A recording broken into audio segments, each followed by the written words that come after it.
4년째 하고 있는데 역시 기대한 만큼 많은 은혜가 매일매일 부어지고 있습니다. 늘 새로운 우리 간증자를 통해서 좀 하나님의 은혜를 부어주시고 많은 도전과 또 깨달음을 주시는데, 제가 이번 주보에도 그렇게 썼지만은 앞에다가 다음 주인공은 이제 여러분 우리 교회 안에서 나오기를 소망하면서 그렇게 기도하고 있습니다. 저도 특별히 이번 기간 동안에 맨 앞자리에서 제일 먼저 은혜 받으려고 열심히 찬양하고 기도하고 애쓰고 있는데, 정말 하나님께서 많은 은혜를 주시고 깨달음도 주시는 것 같아요. 그런데 여러분, 저에게 더 큰 은혜가 있는 게 뭐냐면, 우리 이번 달 저는 설교 시리즈를 해갖고 늘 이렇게 현수막으로 걸어놓고 매달 또 매주의 설교를 미리 다 이렇게 제시를 하지 않습니까? 근데 놀라운 거는 이번 다니엘 기도회는요, 우리가 정한 이 주제에 맞는 그 메시지, 그 앞서서 미리미리 그 토양 작업을 한다, 그런 생각이 문득 떠오르더라고요. 지난주에 우리 주제가 은혜였잖아요. 은혜와 감사인데, 바로 그 전날 강사님께서 은혜를 이야기하면서 우리가 썼던 그 단어, 은혜에 익숙해지면 안 된다, 그런 어떤 표현들을 하면서 얼마나 깜짝 놀랐는지 몰라요. 그래서 하나님께서 이 주일 준비, 주일 말씀에 앞서서 미리 우리들의 마음의 토양을 잘 다져 놓으시는 그런 은혜로운 기간이 아닌가 생각이 됩니다. 또 이번 주도 마찬가지예요. 이제 오늘의 제목이 죄와 재물, 회개에 대한 메시지인데, 지난주 우리 수요일 날 아까 우리 찬양하면서 잠깐 언급했던 그 브라이언 박 목사님께서 회개의 말씀을 선포하지 않았습니까? 깜짝 놀랐어요. 어떻게 하나님께서 매주 전할 그 말씀에 앞서서 그와 관계된 말씀을 통해서 우리 안에 더 풍성한 말씀을 이렇게 열어주시는지. 아마 여러분들은 몰라도 그 말씀을 이미 준비하고 있는 저는요, 말 그대로 우리 아이들 말처럼 소름이 돋는 그런 은혜의 체험들을 매일매일 하고 있습니다. 그때 우리 브라이언 박 목사님이 회개 말씀을 증거하면서 이렇게 말씀의 근거에서 시작을 합니다. 이사야서의 말씀이죠. 자, 이사야서 59장 2절의 말씀을 한번 읽겠습니다. 오직 너희 죄악이 너희와 너희 하나님 사이를 갈라 놓았고 너희 죄가 그의 얼굴을 가리어서 너희에게서 듣지 않으시게 함이니라. 예. 여러분, 우리가 그렇게 기도를 많이 해도 왜 응답을 받지 못하느냐? 우리가 이렇게 예배를 많이 드려도 왜 하나님의 복을 받지 못하느냐? 문제가 있다는 거죠. 그 문제가 바로 하나님과 우리 사이에 막혀있는 다음 죄의 문제라고 하는 겁니다. 아니, 우리가 처음 예수 믿을 때 회개함으로써 그 벽이 허물어진 거 아닌가요? 맞아요. 허물어졌어요. 그런데 여러분, 이 죄라고 하는 것이 내가 예수를 믿고 그때 회개하면서 그와 그 모든 이전의 죄가 다 사함을 받았지만 그 후로는 우리가 전혀 죄와 무관하게 살아가고 있습니까? 그렇지 않습니다. 그렇지 않습니다. 예수를 만나고 죄사함을 받았음에도 불구하고 그 위에 삶은 여전히 우리는 죄를 지을 수밖에 없어요. 주님도 그걸 아셔요. 그렇기 때문에 우리 그 다음에 예수님께서는 우리에게 이 회개의 삶이라고 하는 신앙의 삶을 우리에게 가르쳐 주신 것이 아닙니까? 그래서 여러분, 예수를 믿음으로써 그 죄의 문제를 해결했지만은 여전히 또 생기고 쌓이는 나의 그 죄의 문제가 해결되지 않아서 그것이 하나님과 나의 사이를 가로막고 있어서 우리가 아무리 부르짖어도 응답받지 못하고 아무리 예배를 많이 드려도 하나님의 복을 누리지 못하는 것이 아닌가. 오늘 지난 주간에 그런 말씀을 나누었던 것을 보게 됩니다. 그래서 여러분, 오늘 이렇게 말합니다. 요한일서 1장 9절 한번 읽어볼게요. 있습니다. 만일 우리가 우리 죄를 자백하면 그는 미쁘시고 의로우사 우리 죄를 사하시며 우리를 모든 불의에서 깨끗하게 하실 것이요. 아멘. 그렇습니다. 우리는 연약해서 여전히 죄를 지을 수밖에 없지만 그러나 하나님께서 하나의 방법을 가르쳐 주셨잖아요. 회개라고 하는 겁니다. 회개가 뭡니까? 죄를 깨닫고 자백하게 되면 하나님은 어떤 죄이든지 용서하여 주신다 그랬어요. 그게 바로 예배라는 겁니다. 여러분, 우리 함께 읽었던 요한일서 1장 9절에 보게 되면 제가 빨간 글씨로 표시를 3가지를 했죠. 읽어볼까요? 죄를 자백하고 또 용서하고 삼여 그리고 깨끗하게. 그렇죠? 즉 우리가 죄를 자백하면 하나님은 사하시고 용서해 주시고 우리를 그 죄에서 어떻게 해요? 깨끗하게 해주신다. 이 3가지의 단계가 바로 뭐냐? 예배라고 하는 거예요. 여러분, 구약의 예배는 제사였습니다. 그래서 이미 창세기에 여러 조상들이 가인과 아벨도 제사를 드렸고 노아도 제사를 드렸고 아브라함, 이삭, 야곱 이어지는 자손들도 계속해서 하나님 앞에 제사로 예배를 드렸었는데, 그런데 출애굽할 때에 하나님은 이제 하나님의 임재의 자리를 성막이라는 곳으로 세워놓으시고 그 성막에서 제사를 드리라. 그리고 그 제사를 드릴 규례를 하나님께서 모세를 통해서 가르쳐 주시는데 그 가르쳐 준 내용, 제사에 관련된 내용이 바로 레위서의 말씀이라고 하는 거예요. 왜 레위서라고 불렀냐면 그 제사를 관장하는 제사장인 아론이 레위 지파 사람이었거든요. 그래서 그 레위 지파 사람들은 제사장과 또 제사의 일을 담당하는 일을 했어요. 그래서 이 제사에 관련된 말씀의 성경을 레위기라고 부르는 겁니다. 자, 그러므로 레위기서는요, 하나님께 드리는 제사, 즉 예배에 대한 하나님의 말씀인데, 그러면 이 소재는 제사에 관한 이야기인데, 그러면 그 제사를 통해서 말하고 하는 그 내용의 주제는 뭐냐라고 했을 때는 거룩, 성결이라고 말합니다. 그래서 여러분, 레위기의 주제가 뭐냐? 그러면 제사인데 그 제사에 대한 의미의 주제는 바로 성결, 거룩이라고 하는 주제입니다. 하나님께서 내가 거룩하니 너희도 거룩하라 라고 말하면서 거룩하지 못한 우리가 거룩해야 되는 그 과정이 이 예배를 통해 되어진다는 것을 가르쳐주고 있는 거예요. 우리는 어떻습니까? 거룩하지 않은 존재이죠. 왜? 무엇으로 말미암아? 죄로 말미암아. 우리는 죄로 인해서 거룩에서 멀어지고 있고 더 멀어져 가고 있습니다. 그런 우리가 바로 예배를 통해서 다시 그 더러운 죄를 씻김받으며 거룩해지며 깨끗해지고 성결해지면서 점점 하나님과 가까워지게 하는 것, 그게 바로 예배의 역할이라고 하는 거예요. 그러므로 예배, 제사를 말하는 레위기서의 주제를 거룩이라고 말하고 또는 같은 단어로 성결이라고 말하고 깨끗함이라고 말하고 하고 있는 겁니다. 예배는 이런 죄를 회개하고 용서받아서 깨끗해지는 시간이에요. 앞에 읽었던 요한일서의 말씀처럼 죄를 자백하면 하나님이 용서하셔서 깨끗해 되어지는 그것이 예배 안에 과정이 있다는 겁니다. 자, 오늘 본문은요, 그런 구약의 제사를 정리한 레위기서에서도 맨 앞에 1장 1절부터 9절까지의 말씀이에요. 서론적인 의미가 있겠죠. 자, 여러분, 구약에 오늘 레위기서에 나오는 구약의 제사에는 크게 5가지가 있습니다. 그 제사의 내용에 따라서 5가지로 분류가 되는데 번제, 소제, 화목제, 속건제, 속죄제. 보면 아마 레위기서 1장부터 이것이 차례차례 5가지 제사에 대해서 나와요. 자, 이 5가지 제사 중에 제일 먼저 나오는 게 뭐라고요?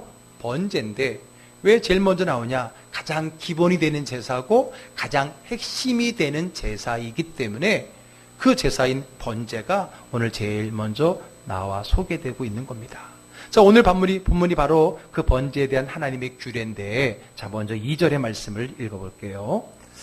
이스라엘 자손에게 말하여 이르라. 너희 중에 누구든지 여호와께 예물을 드리려거든 가축 중에서 소나 양으로 예물을 드릴지니라. 아멘. 자, 예물이라고 이제 번역됐지만 이제 새 번역 성경이나 이제 원어적인 의미를 보면 이제 제물이라고 하는 게 더 이해하기 쉬워서 제가 가로치고 넣어놨는데, 자, 여호와께 제물을 드리려거든 무엇으로 드리라 그랬어요? 가축 중에서 소나 양, 즉 정한 짐승으로 정해놓은 그 짐승들을 드리라는 거예요. 자, 그런데 자, 가축 중에서 소나 양으로 제물로 드리는데, 그럼 여러분 살아있는 걸로 드릴까요? 죽은 걸로 드릴까요? 예, 살아있는 짐승으로만 드려야 돼요. 죽은 거는 절대로 제물이 될 수가 없습니다. 왜 그럴까요?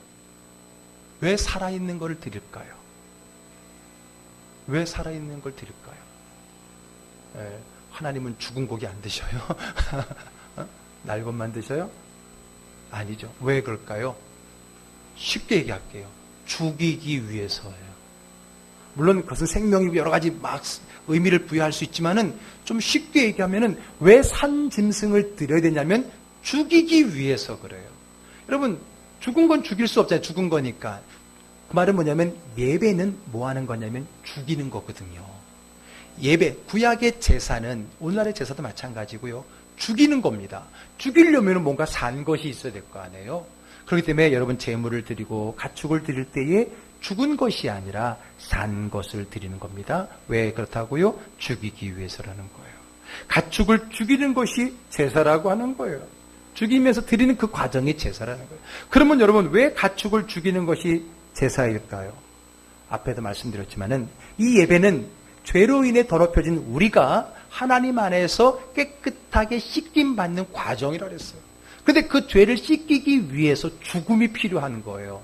왜냐하면 더럽혀진 그 죄는 무엇으로만 해결될 수 있는가? 로마서에 말하기를 죄의 값은 뭐라 그랬죠? 사망이라 그랬습니다. 죄의 값은 죽음이라는 거예요. 그러므로 그 죄를 없이 하기 위해서는 그 값을 치러야 돼. 죽음이라는 값을 치러야 돼. 그렇기 때문에 그 가축을 죽이는 거거든요. 그래서 살아있는 가축을 드리라고 했던 것입니다. 죄의 값은 사망이고요. 그리고 생명은 그 피로써 표현되는 거기 때문에 피 흘림의 죽음이 필요한 겁니다. 히브리서 9장 22절 말씀 한번 읽어볼게요. 율법을 따르면 거의 모든 것이 피로 깨끗해집니다. 그리고 피를 흘림이 없이는 죄를 사함이 이루어지지 않습니다. 좀 더 이해를 쉽게 하기 위해서 제가 세번역 성경으로 써왔어요. 여러분, 피 흘림이 없이는 죄를 사함이 이루어지지 않는다. 그러므로 항상 제사에는 그 죄를 씻기기 위해서 피 흘림의 죽음의 시간이 필요했던 것이고, 그 죽음을 위해서 가축, 산 가축을 죽이는 작업이 그 제사 안에 필요했다라는 겁니다. 자, 그러면 여러분, 누가 죄를 지어서 죽는 거예요? 그 죽는 가축이 죄를 지어서 죽는 거예요? 아니죠. 누구예요? 누가 죄를 지은 거예요? 나. 사람이 죄를 지은 거죠. 그러면 그 죄를 지은 내가 죽어야 됩니다. 그렇죠? 죄를 지은 사람이 죽어야지 공평하지. 그런데 하나님은 우리를 사랑하셔서 우리가 죽음 가운데 있기를 원하지 않으시는 거예요. 우리를 살리고 싶으세요. 그러기 위해서 우리의 죄를 해결하고 싶어요. 죄의 값은 죽음이에요. 우리를 대신 죽게 할 수 있는, 그래서 구약시대에는 양이나 염소나 소홍아지 같은 그 짐승이 내 죄를 대신하여 죽을 수 있는, 그걸 대속이라고 말합니다. 혹은 속량이라고 말하고, 그러한 원리, 그러한 법칙을, 구원의 법칙을 하나님이 만들어 주신 거예요. 은혜 아닙니까? 죄를 지은 건 난데 하나님은 내 대신에 나를 사랑하셔서 내가 죽기를 원하지 않으신 주님은 나를 대신하여서 짐승을 죽임으로써 그 죄를 사하여 주셔서 깨끗하고 성결하고 거룩하게 되어서 하나님 앞에 갈 수 있는 길을 열어주셨다라는 겁니다. 그래서 그때 많은 가축들이 인간의 죄를 대신하여 죽어갔던 것입니다. 자, 오늘 보면 3절의 말씀 읽겠습니다. 그 예물이 소의 번제이면 흠없는 수컷으로 회막문에서 여호와 앞에 기쁘게 받으시도록 드릴지니. 자, 여러분, 하나님 앞에 내 죄를 통해서 그 죄를 해결하기 위해서 가축을 드리는데, 오늘 성경의 뒷부분에 보니까 여호와 앞에 기쁘게 받으시도록 드리라는 거예요. 받는 하나님이 기쁘시도록 드리라. 그러면 하나님은 어떻게 드려야 기쁘게 받으실 수 있는가? 4절 읽겠습니다. 그는 번제물의 머리에 안수할지니 그를 위하여 기쁘게 받으심이 되어 그를 위하여 속죄가 될 것이라. 예. 자, 어떻게 그 제물을 드려야 하나님이 기쁘게 받으시는가? 어떻게 하라고요? 그 제물에 안수하라는 거예요. 자, 그럼 여러분, 누가 안수하는가요? 제사장이 안수하나요? 여러분, 오늘 성경에 그는이라고 나오는 그는 누굴까? 그가 누구냐면 바로 죄를 지어서 오늘 제사를 드리러 온 그 사람을 이야기하는 거예요. 여러분, 오해하지 마세요. 제사장이 아니에요. 안수 그러니까 무슨 목회자가 어떤 축복 기도하는 걸 생각하는데 아니에요. 여러분, 우리 개혁성경에는 안수라 되어 있지만은 오히려 좀 쉽게 또 원어에 가깝게 번역한 건 손을 얻는다는 거예요. 여러분, 손을 얻는 이유가 뭐예요? 왜 짐승에 손을 얻는 거예요? 야, 너 불쌍하다. 기도나 받고 죽어라. 그래서 안쓰러워서 기도해 주는 거예요? 아니에요. 손을 얻는 행위는 뭐예요? 내 죄를 지금 그 소나 양이나 염소에게 뭐 하는 거예요? 덮어 씌우는 거예요. 전가하는 거예요. 손을 얹음으로 말미암아 내 죄를 그 짐승에게, 죄가 없는 짐승에게 내 죄를 다 쏟아 붓는 행위를 안수, 손을 얹는 것으로 표현했다라고 하는 것입니다. 왜 안수하는가? 여러분, 그게 바로 그거죠. 자, 그러면 5절의 말씀 한번 읽어보겠습니다. 오늘 본문의 5절의 말씀. 그는 여호와 앞에서 그 수송아지를 잡을 것이요 아론의 자손 제사장들은 그 피를 가져다가 회막 문 앞 제단 사방에 뿌릴 것이며. 예. 자, 여러분, 수송아지를 잡는다 그랬죠. 그럼 누가 잡는 거예요, 또? 누가 잡는 거예요? 죄를 지은 그 사람이 숫송아지를 잡는 것입니다. 여러분, 우리가 아까도 말씀드렸지만은 제사 지낼 때 제물을 잡고 하는 행위를 제사장이 하는 거로 우리가 착각을 하고 있어요. 아니에요, 여러분.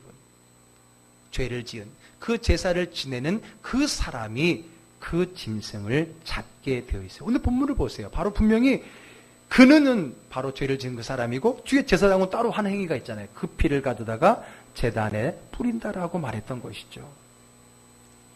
여러분, 조금 전에 자기 죄를 뒤집어 씌운 그 억울한 짐승을 죽이는 것은 바로 나라고 하는 겁니다. 한번 생각해 보세요.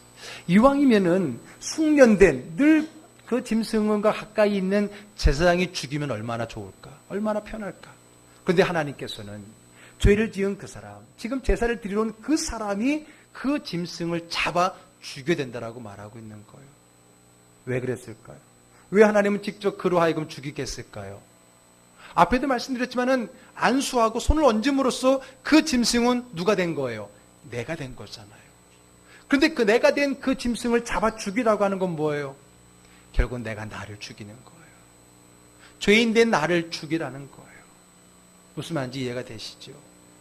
여러분, 내가 그 짐승에게 내 죄를 전가시키고 난 다음에는 그는 죄된 나의 모습인 거예요. 그를 내가 잡으라는 건, 내가 죽이라는 것은 그러한 모습을 내가 죽임으로써 내가 죽는 그 죽음을 체험해 보라라고 하는 겁니다. 자, 그런데 그냥 죽이는 것이 아니라 절차가 있고 의미가 있어요. 자, 6절의 말씀 읽겠습니다. 그는 또 그 번제물의 가죽을 벗기고 각을 뜰 것이요. 자, 그냥 잡아 죽이는 게 아니라 먼저 숨을 끊게 하고 난 다음에 그 다음에 어떻게 한다고요? 가죽을 벗깁니다. 자, 가죽을 벗긴다는 게 무슨 의미입니까? 여러분, 제사에 대한 많은 그 행위들은 다 영적인 의미를 담고 있고요. 신약에 와서 예수 그리스도와 관련된 영적인 의미를 가지고 있는데 가장 단순하고 쉽고 가장 중요한 의미부터 살펴보도록 할게요. 여러분, 가죽을 벗긴다는 건 뭘까요? 가죽을 벗긴다는 것은 속을 감추고 있는 겉가죽을 벗긴다는 것을 말하는 겁니다. 결국은 그것을 벗김으로 말미암아 그의 모든 치부를 드러내는 거예요. 여러분, 우리 인간으로 말한다면 뭐예요? 벌거벗는 거예요. 벌거벗는 거잖아요. 벌거벗음으로써 내가 감추고 있던 내 안에 있는 죄의 더러움의 이 치부를 다 드러내는 겁니다. 여러분, 회개를 한다는 건 뭐예요? 자기 죄를 다 드러내야 돼요. 자백을 해야 돼요. 그것을 드러내지 않고 감추고서는 그것이 회개의 자리에 나아갈 수가 없다라고 하는 것입니다. 죄를 지어놓고도 아닌 척하지 마세요. 사람은 속일 수 있어도 마음의 중심을 보시는 하나님은 속일 수가 없는 겁니다. 어설프게 회개하지 마세요. 미화해서 포장해서 회개하지 마세요. 핑계대지 마세요. 하나님은 다 아셔요. 우리는 너무나도 그 죄를 되게 미화해서 포장해서 이렇게 우리가 회개할 때도 있고요. 또 이렇게 말할 때가 있어요. 그러나 오늘 어설프게 하지 말라는 거예요. 그게 바로 가죽을 벗기라는 거예요. 그게 어떻게 보면 내 안에 있는 모든 속을 다 드러내라는 거예요. 있는 모습 그대로 벌거벗은 모습으로 철저하게 회개하라는 의미입니다. 자, 두 번째, 가죽을 벗기고 두 번째 뭐라 그랬어요? 각을 뜨라 그랬어요. 각을 뜨는 게 뭐예요? 쉽게 말하면 토막을 내는 거예요. 토막을 내는 거예요. 가죽을 벗긴 한 다음에 토막을 내는 거예요. 머리를 자르고 발을 자르고 꼬리를 자르고 몸통을 잘라내는 하는 거예요. 그럼 이거는 어떤 영적인 의미가 있을까요? 이 제사에 각을 뜬다는 거는요. 이 각을 뜬다는 거는요, 가장 중요한 의미가 뭐냐? 자세히 구체적으로 회개하라는 거예요. 여러분, 얼렁뚱땅 두리뭉실 회개하면 안 됩니다. 하나님 용서해 주세요. 용서해 주실 줄은 믿습니다. 뭐를? 하나님 다 아시죠? 알아요. 하나님은 아시는데 여러분들이 그것을 구체적으로 하나님 앞에 토설해 내든다는 거예요. 가죽을 벗겨서 치부를 드러내고 그것을 하나님 앞에 철저히 구체적으로 회개하라는 거예요. 가끔 회개 기도합시다. 그러면 주여 용서해 주세요라고 막 말하는데 그리고 남은 여러분 죄사함의 확신이 여러분 모르겠어요. 물론 그럼에도 하나님께 용서해 주실지 하나님께 물어봐야 되겠지만은 여러분 그렇게 기도한 자의 마음이 사실 저의 경험일지 모르지만 시원하지 않을 때가 있어요. 그러니까 두리뭉실 회개하다 보니까 두리뭉실 응답받으니까 확신이 없을 때가 있어요. 여러분 죄는 드러내고 낱낱이 사람에게가 아닙니다. 하나님 앞에 철저하게 구체적으로 드러내야 되는 거예요. 우리 옛날에 사극 볼 때 뭐예요? 내 죄를 내가 알렸다. 이실 짓고 하거라 하듯이요, 자기 죄를 다 드러내야 되는 거예요. 물론 사람 앞에가 아니라 하나님 앞에라는 거예요. 그것이 죄인인지도 모르고 용서받을 수는 없습니다. 그 죄에 대한 부끄러움도 없이, 죄에 대한 애통함도 없이 용서받을 수 없어요. 여러분, 우리가 왜 죄가 자꾸 해결되지 않는지를 제가 잠깐 말씀드리고 싶어요. 우리는 그 죄를 자꾸 숨기려 하기 때문에 그 죄가 해결되지 않는 거예요. 심지어는 하나님 앞에 회개할 때도요, 숨깁니다. 감춥니다. 미화시킵니다. 그래가지고는 그 문제가 온전히 해결되지 않는 거예요. 해결되지 않은 그 죄는 여전히 그 안에 남아있어서 틈만 나면 또 다른 죄를 만들어내고 나를 죄의 사람으로 만들어가는 거예요. 그러므로 여러분, 죄라고 하는 건요, 들켜야 돼요. 그 죄로 부끄러움을 당해봐야 그 죄에서 멀어지는 거예요. 야, 운이 좋아서 안 들켰다. 운이 좋은 게 아니에요. 어쩌면 그에게 회개의 기회를 잃어버린 것일 수 있고요, 그 기회를 잃어버리고 그 쌓이는 죄는 더 큰 죄를 만들어낼 수밖에 없는 어둠의 삶을 살게 할 수밖에 없다는 거예요. 그러므로 여러분, 우리 하나님 앞에 오늘 여러분 생각해 보세요. 죄를 지은 그 사람이 자기 죄를 그 짐승에 덮어 씌우면서 그의 숨을 끊고, 그리고 가죽을 끊고, 목이 좀 꺼주시겠습니까? 안 더우시죠? 죄송합니다. 안 추우시죠? 안 추우시죠? 더운 바람이 확 들어와고 중간. 네, 그 짐승의 목숨을 끊고 가죽을 벗겨내고 그를 토막토막 내면서 와, 재밌게 즐기고 있을까요? 아니에요. 왜? 조금 전에 내가 그에게 안수함으로, 내가 손을 얹음으로써 내 죄가 거기에 전가돼서 또 다른 나의 모습인 거예요. 자기의 죄를 도려내고 있는 거고 각을 치고 있는 거예요. 철저하게 하나하나 죄를 용서, 회개를 하고 있는 것입니다. 눈을 뽑을 땐 눈으로 지은 죄를 생각하고 회개하고요, 자기의 입술을 잘라낼 때는 내가 입으로 누구에게 상처 준 죄가 있는가를 생각하면서 회개하고 눈물을 흘리는 것이고요, 손과 발을 토막을 낼 때는 내가 하지 말아야 될 것을 하고 가지 말아야 될 것을 갔던 나의 죄를 회개하는 마음으로 각을 치어내고 있는 거예요. 그런 마음을 경험하면서 제사를 드리라고 하나님이 숙련된 제사장이 아니라 죄를 지은 그 사람으로 하여금 제물을 잡게 했던 것입니다. 여러분, 그런 시간, 그것이 오늘 우리의 예배여야 된다는 거예요. 우리 회개도 마찬가지로 두리뭉실 용서해 주세요 그러면요, 두리뭉실 내가 어떤 죄를 용서받았는지도 몰라요. 구체적으로 하나님 앞에 내어드리는 그러한 제사가 오늘 있어야 된다는 겁니다. 목사인 제가 여러분들을 위해 회개기도 할 수도 있지만 하나님은 죄지은 그가 하나님 앞에 무릎 꿇고 회개하기를 원하시는 거고, 그때 내가 찢어짐과 아픔을 경험하면서 진정한 하나님 앞에 더러운 죄의 씻김을 받는 거룩해 되는 예배의 제사에 제사를 드리는 수가 있게 되는 겁니다. 제사장은 오늘 본문에 보니까 오직 그 사람이 통곡하며 각을 뜬 그 짐승을 제단 위에 올려놓고 불로 태우는 것만 했던 거예요. 또 그 짐승이 불에 타면서 그 모습을 보면서 그 사람은 또 어떤 마음이 들었을까요? 자기의 죄된 몸이 태워지는 그 죄에 대한 아픔을, 죽음을 느끼며 제사를 지내지 않았겠습니까? 자, 오늘 본문 마지막 절이었던 9절의 말씀 한번 같이 읽습니다. 그 내장과 정강이를 물로 씻을 것이요, 제사장은 그 전부를 제단 위에서 불살라 번제를 드릴지니 이는 화제라, 여호와께 향기로운 냄새니라. 아멘. 여러분, 이렇게 드렸을 때, 불로 태워 드렸을 때, 그를 잡고 각을 치고 나고 피를 뿌리고 난 뒤에 그것을 태워 드렸을 때 하나님께서 받으시는 예배인데 뭐라고 표현했어요? 여호와께 향기로운 냄새니라. 그 화제, 불로 태워드리는 그 제사를 하나님은 향기롭게, 그래서 우리가 흠향한다 그러잖아요. 하나님께서 기쁘게 그 향기의 제사를 받으신다라고 하는 겁니다. 자, 이건 구약의 제사였습니다. 우리는 어떨까요? 물론 우리는 보이는 양을 잡는 그런 제사 행위를 하지 않지만 우리 예배도 동일하다는 거예요. 그런 영적인 의미도 마찬가지라는 거예요. 이 예배가 죄된 우리가 죄를 자백하고 씻김받아 깨끗하게 되어지는 과정이라고 한다면 우리 예배도 지난날에 우리의 죄를 하나님 앞에 자백하고 내어놓고 구체적으로 드러내고 그 하나님의 은혜로 씻김받고 깨끗함 받는 그 은혜를 경험해야 된다라고 하는 것입니다. 그렇다면 여러분들 어떻습니까? 우리 예배는 어떻습니까? 우리 예배는 하나님이 받으시는 향기로운 예배입니까? 우리 이번 달 주제가 뭡니까? 이 두 가지가 다 있어야 예배입니다. 그게 이번 달 주제잖아요. 그 중에 오늘 세 번째는 뭐예요? 죄와 재물이 있어야 예배입니다라는 거 아닙니까? 그 향기는 내 죄를 철저히 고백하고 회개하는 것입니다. 그런데 언제부턴가 우리의 회개는 너무 형식적입니다. 눈물 없는 회개, 그 죄에 대한 아픔과 탄식이 없는 회개. 죄송하지만 나부터가 그 죄에 대한 아픔도 경험하지 않은 채 그것을 내어놓고 있지는 않냐는 거죠.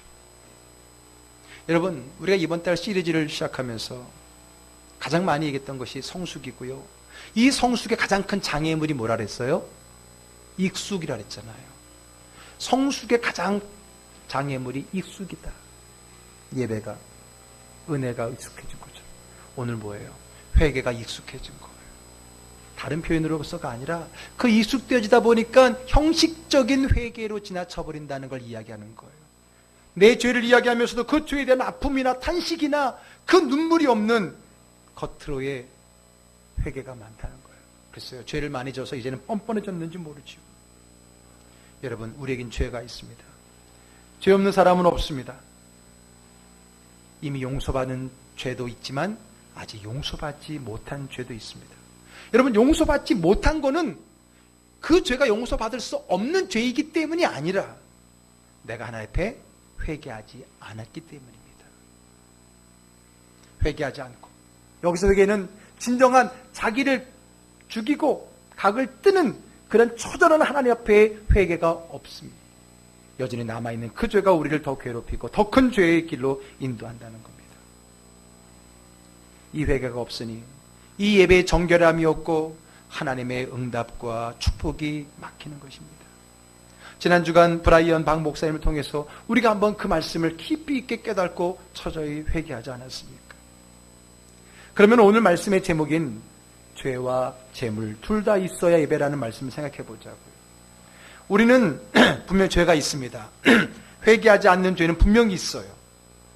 그러나 이것을 인정하고 자백하지 않으면 이 예배에 우리의 죄는 없는 거예요. 이해되시죠? 우리 첫째 주에도 하나님은 늘 어딘지 계시지만 우리가 그분을 알고 인정하고 바라볼 때 우리 예배에 계시는 거였고요. 지난주에 은혜라는 주제도요, 하나님의 은혜는 늘 있어 왔고 있지만은 내가 알고 깨닫고 감사할 때 그 은혜가 내 예배 안에 있는 것이라 그랬고요. 그리고 오늘도 마찬가지. 내 죄가 내가 알든 모르든 깨달든 깨달지 못하든 늘 있는 것이지만 내가 오늘 이 예배에 그 죄를 드러내고 내어놓을 때에 오늘 이 예배에 죄가 있는 것이고 그 죄의 재물과 더불어서 깨끗하게 씻김받을 수 있는 기회가 예배를 통해 주어진다라고 하는 것입니다. 자백하는 것. 그 죄를 자백하는 것. 그것이 바로 내가 오늘 이 죄를 이 예배에 가지고 오는 것입니다. 내 죄가 이 예배에 있을 때 그 죄에 대한 용서가 일어나는 거예요. 그 용서에 필요한 것이 뭘까요? 뭐예요? 재물이라 그랬잖아요. 재물. 내 죄를 대신 지고 죽어야 될 재물 말입니다. 여러분 오실 때 다 양 한 마리 갖고 오셨어요? 소 한 마리 갖고 오셨어요? 아니에요. 그럼 뭘로 우리의 재물을 대신할까요? 오늘 우리가 내 죄를 대신하여 죽어야 될 재물은 무엇입니까? 뭐예요? 신약의 예수 그리스도 이후로는 바로 그 예수 그리스도가 우리의 죄를 대신 지고 가죽을 벗기고 각을 띄우고 피를 흘리며 제단에 불태워 죽을 제물이라는 사실입니다. 에베소서 5장 2절의 말씀을 읽습니다. 그리스도께서 너희를 사랑하신 것 같이 너희도 사랑 가운데서 행하라. 그는 우리를 위하여 자신을 버리사 향기로운 제물과 희생 제물로 하나님께 드리셨느니라. 아멘. 자신을 버리사 향기로운 제물. 아까 우리가 말했던 오늘 이 번제물이 하나님이 향기로운 냄새로 받으신다는 그 제사의 제물이 예수님께서 자신을 버려서 하나님이 받으시는 향기로운 제물, 희생 제물로 하나님께 드리셨다라고 하는 겁니다. 할렐루야. 아멘. 그러므로 여러분, 구약에는 수많은 양과 염소와 송아지가 그들의 죄를 대신하여 죽었다면, 이제는 예수 그리스도 이후로 그 예수 그리스도가 저와 여러분들의 모든 크고 작은 죄를 대신하여 십자가의 죽으심으로 제물 되심을 믿으시기를 바랍니다. 그러므로 오늘 우리도 이 자리에 제물을 잡아야 돼요. 그럼 예수를 잡으란 얘기인가? 그 말은 뭐냐? 예수님은 이미 잡히셨어요. 십자가에 못 박혀 죽으셨어요. 마치 가죽 각을 뜨듯이 머리에는 가시의 면류관, 손과 발에는 굵은 못, 옆구리에는 창자국을 통해서 모든 피, 마지막 물이 나올 때까지 흘리심에 그 제단에서의 번제물로서의 제물이 되셨던 겁니다. 그럼 뭡니까? 오늘 내 죄를 하나님 앞에 철저히 회개하면서 그 피를 받는 것은 뭘까요? 그 십자가를 인정하는 거예요. 그 십자가를 믿는 것이에요. 그 예수 그리스도의 보혈의 피로 말미암아 내 모든 죄의 뿌려짐으로 말미암아 오늘 우리는 깨끗하게 되어서 하나님이 받으시는 참된 예배자가 되는 줄로 믿으시기를 바랍니다. 아멘. 히브리서 10장 10절의 말씀 읽어볼게요. 이 뜻을 따라 예수 그리스도의 몸을 단번에 들이심으로 말미암아 우리가 거룩함을 얻었노라. 아멘. 자, 이렇게 예수 그리스도가 우리 죄를 대신하여서 하나님 앞에 번제물로 드려지고 나니까 우리는 어떻게 됐다고요? 거룩함을 얻었노라. 이 거룩함은 구약에서는 제사를 통해 얻는 거라 그랬잖아요. 그러므로 우리 신약에는 이 예수님의 그 보혈의 피로 예배를 드림으로써 우리가 거룩함을 얻게 되는 거예요. 거룩함은 하나님과 나와의 관계의 벽이 허물어졌다는 거예요. 그러므로 이 예배를 통해서 우리가 하나님 앞에 거룩하게 되고, 거룩하게 됨으로 하나님 앞에 한 걸음 더 가까이 가게 되고, 그러므로 하나님의 주신 기도의 응답과 하나님이 주신 복이 막힘없이 우리에게 임하는 것입니다. 우리의 기도가 올라가지 않고 하나님의 은혜가 내려오지 않는다면 바로 이 문제가 우리 안에 해결되지 않았다라고 하는 것이 문제 아니겠습니까? 그러므로 여러분, 1년 52주 주일 예배, 그저 반복되진 습관적인 회개의 찬양의 기도가 아니라 하나님 앞에 내 모든 죄를 하나님 앞에 철저히 내어드리고, 그 모든 죄가 예수 그리스도의 보혈의 피로 말미암아 단번에 드려지심으로 말미암아 우리가 정결케 되고 깨끗하게 되고 거룩하게 된 것을 믿고 그런 은혜의 경험을 하는 예배가 되기를 주의 이름으로 축복합니다. 그럴 때 우리는 예배를 통해서 깨끗하게 되는 거예요. 거룩하게 되는 거예요. 하나님 앞에 설 수 있는 자가 되는 것입니다. 예수 그리스도께서 자신을 우리를 대신하여 단번에 들으심으로 그게 가능해졌던 것입니다. 그래서 여러분, 구약에서는 이사야가, 그리고 신약에는 세례 요한이 예수를 보고 뭐라 그랬어요? 보라, 세상 죄를 지고 가는 하나님의 어린 양이로다. 좀 더 구체적으로 말하면 보라, 바로 너의 죄를, 바로 나의 죄를 지고 가는 하나님의 어린 양이라는 겁니다.